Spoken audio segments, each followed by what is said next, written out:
welcome to the Courageous Self-Care Podcast. I'm your host, Christina Marlette. On this show, we talk about self-care that goes deep. It goes beyond bubble baths, chocolate, and wine. It even goes beyond what we normally think about self-care, like nutrition and exercise and those kinds of things. It's the stuff on the inside that it takes courage to address. It can get uncomfortable. Often we need a guide for it, and the benefits are worthwhile because it's completely transformative.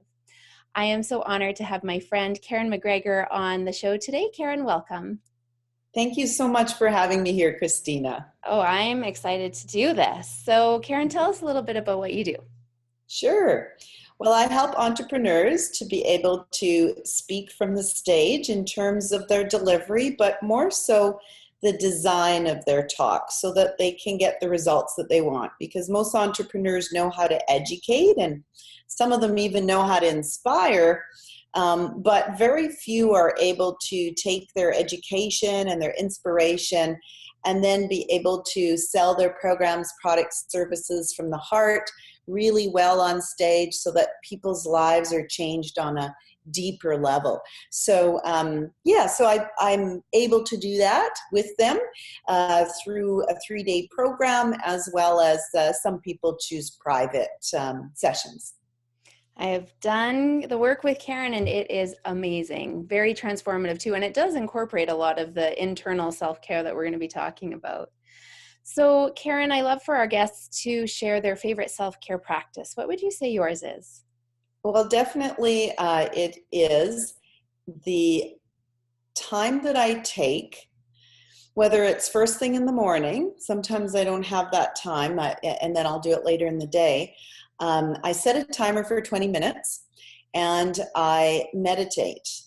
And usually, I read a book, what Timothy Ferriss actually recently, where I was so relieved because he talked about that same practice. But I was relieved because he said, the first 15 minutes of that 20 minutes, your mind will just be ruling your state.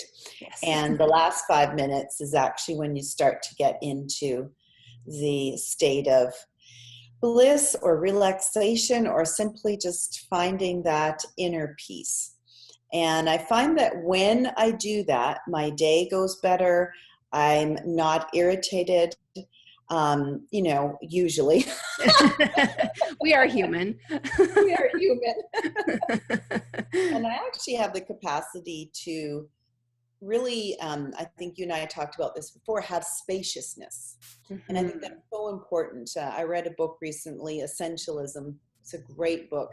And it really talks about that element of creating space in your life, and really consciously looking towards simplicity as a way of, self-care, as a way of that practice that can come into our lives and really make us feel happy, peaceful, joyful, and all that good stuff.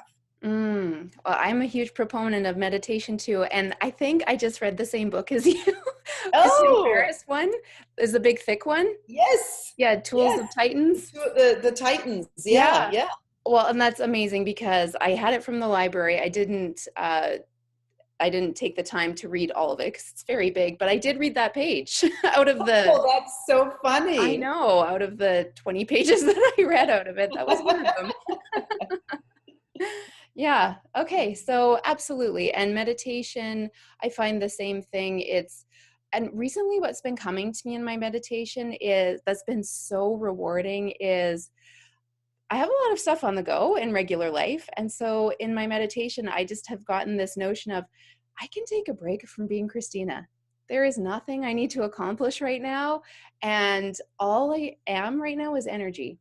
Not even human being, which is kind of weird, but just energy connecting with other energy. And of course, thoughts come in here and there, but with that even deeper level of meditation, it's made it even more appealing to just have this break where nothing needs to be accomplished. I love that, Christina, because so often in our daily lives, we have many roles. And our ego really wants to have us identify with those roles. And so when we meditate, that's what I find too, is those roles just disappear. Mhm. and and just becoming that person who is not defined by a role, um, really really helps me in terms of self-care. Yeah, it's so nice Yeah. to just take a really good break where my attention isn't on anything else. Like even when I'm doing other stuff that I would categorize as self-care, it's not as profound as meditation. So that's how I like to start my Mhm. day too. Love it. Yeah. Hmm. So now, moving into the next segment, I love to have our guests share a story of courage. And the reason that I feel like this is important, especially for women, is twofold. So there is the sharing of the story of courage, and then when other people hear it, it might give them insights or even tools on, and even action steps on, oh, I'm going through that too. And I haven't made the decision to move through that fear yet, but here's someone who did, and I can borrow that. And Mm. the other reason is because I feel like there's this collective energy of courage that some people have experienced more than others, but everyone is courageous. And sometimes we just downplay it and judge that, oh no, I just got through that. That wasn't courage. But really, courage is just wanting to do something. There's fear in the way, and there is something that propels us through or pulls us through. It's a value. And then on the other side, it's generally not as bad as we thought it was. So I'm looking forward to hearing your story, Karen. Well, I first want to start off by saying thank you so much for connecting this concept of courage to self-care. Mm, What I've found is whenever I have courage, whenever I take a risk, even though it may involve a huge amount of work, I may feel at times overwhelmed, stressed, busy, I always find that it is an act of extreme self-care to take that risk yeah. when it's aligned with my highest values and my greatest soul's calling. Yeah, I'm Like, covered in goosebumps. yeah, Absolutely, for it's sure. like, oh, I'm so with you on that. So, and I will share my story now, but I wanted to point that out to Yeah, thank everyone you. listening because it is so critical. And what Christine is doing by connecting these is really making us think differently about how courage and self-care are in fact so intimately related. Hmm. So my story is that for many years I actually knew that I wanted to speak. I wanted to be a speaker. And actually, day before yesterday, I did my first TEDx talk in Stanley Park, 2,600 people there. Wow, congratulations. Yeah, and I talked about, not being sure after I quit teaching what I was going to do. What was that next step? And I told them a story about finding an old picture of me at the age of 19, and I was speaking at my college graduation, and tears. In fact, even now, as I say it, I feel emotional. It was so. Magical, the feeling of helping people, inspiring people, looking into their eyes and sharing this message, and I thought, that's really what I want to do with my life. Mm, But at the time, as with many of us, my mind took over and I started thinking, can I really do this? Can I be a speaker? Am I good enough? Is this uncovered passion now that I have just gonna fail? Like, should I even try? And so that was my journey for many years, really fighting that voice and always comparing myself to other people and how good they were on stage, or how much they gave to the world and that I wasn't doing enough. And so I really beat myself up for many, many years. When unfortunately my husband and I split up, that was the real turning point for me in terms of um, taking a risk because I knew if I didn't, I would have to go back to my old job of teaching. Yeah. Which the lawyers actually told me. They said, you know, you have your master's, go back and get a real job, just go into the schools. And, you know, I love teachers. I have many friends that are teachers, but I knew that it wasn't right for me. And the system, the institution, I needed a lot more freedom. And so I thought, well, I could live that life and die while living it, right? Mm-hmm. Yeah. Or I could take this risk. And so after many mistakes and many different things that I did wrong, I finally stepped into getting the right mentorship. And I think that that's critical, whether you're in business or not, that if you're struggling, you find someone who is doing that thing that you want to do at a high level. And so I hired 5 different mentors, and I didn't have money at the time, but we find it. When we need it, we find it, right? And so after working with those mentors, I was able to see that the way that I was approaching speaking was more like a hobby, not a business. It had no systems. I didn't know how to get up there and really inspire, sell, and grow my business. And so I learned all of that and had my own angle and take towards it because I'm very intuitive and I wanted this to be very heartfelt. And then eventually, of course, I started teaching people to do the same thing. And I have my business now called Speaker Success Formula. So all of that to share with people, just sort of as a recap, is that my greatest and most proud moment that I'll never regret is taking that risk to do what I knew made my heart sing. Mm-hmm. Right? And to risk financially, to risk time-wise, to risk being wrong. That's a terrifying thing. It is. Yeah. I'm German. Like, we're trained to say that we're right. And,